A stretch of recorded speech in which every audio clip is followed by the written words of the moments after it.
Bonsoir à tous, bienvenue dans ce flash d'information. Vous êtes sur RTI 1. Dans la région du Hambol, le Premier ministre Amadou Gon Coulibaly s'est rendu au terme de sa visite à Dabakala, dans le village de Niéméné. Il a procédé à la mise sous tension de la localité. Les populations voient là une opportunité pour lancer de nouvelles activités génératrices de revenus afin de parvenir à une autonomie financière. La ville de Banfora, au Burkina Faso, a accueilli la première assemblée générale de l'Union transfrontalière des collectivités territoriales de l'espace Sikasso-Korogo-Bobo-Dioulasso, dénommée SKBO. Cette rencontre a permis de revoir la feuille de route de l'institution pour conduire cette fêtière à son autonomisation. Il s'agit également de réviser les projets communautaires auprès des populations transfrontalières, des projets pour booster le développement de cet espace et lutter aussi contre la pauvreté.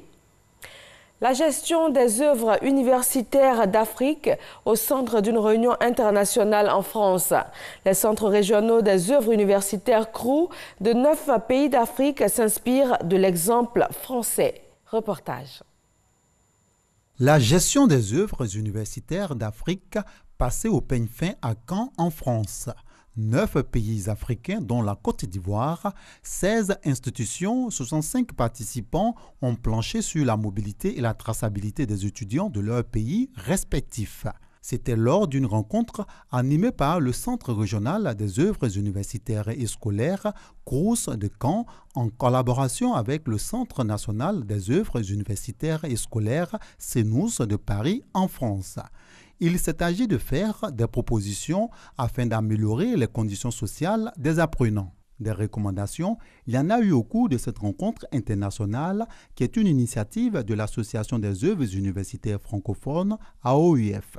L'AOUF souhaite entre autres plus d'autonomie budgétaire pour les centres régionaux rattachés aux centres nationaux, le renforcement de la communication entre universités et centres des œuvres universitaires. La délégation ivoirienne était conduite par Isiaka Bamba, porte-parole des CRU africains.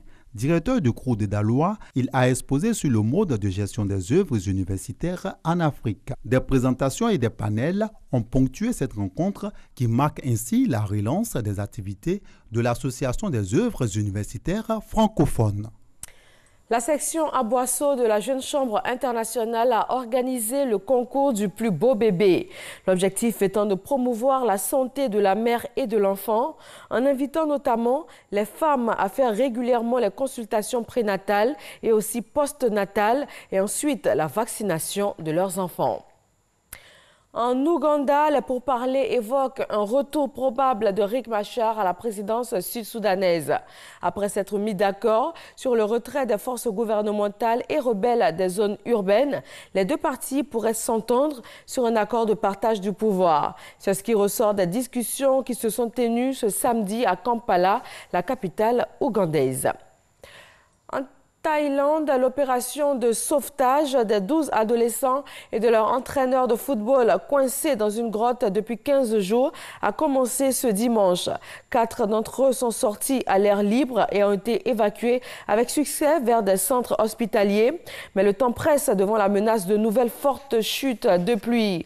L'opération de secours est menée par 13 plongeurs étrangers, spécialistes de la plongée dans les grottes et 5 commandos de la marine thaïlandaise.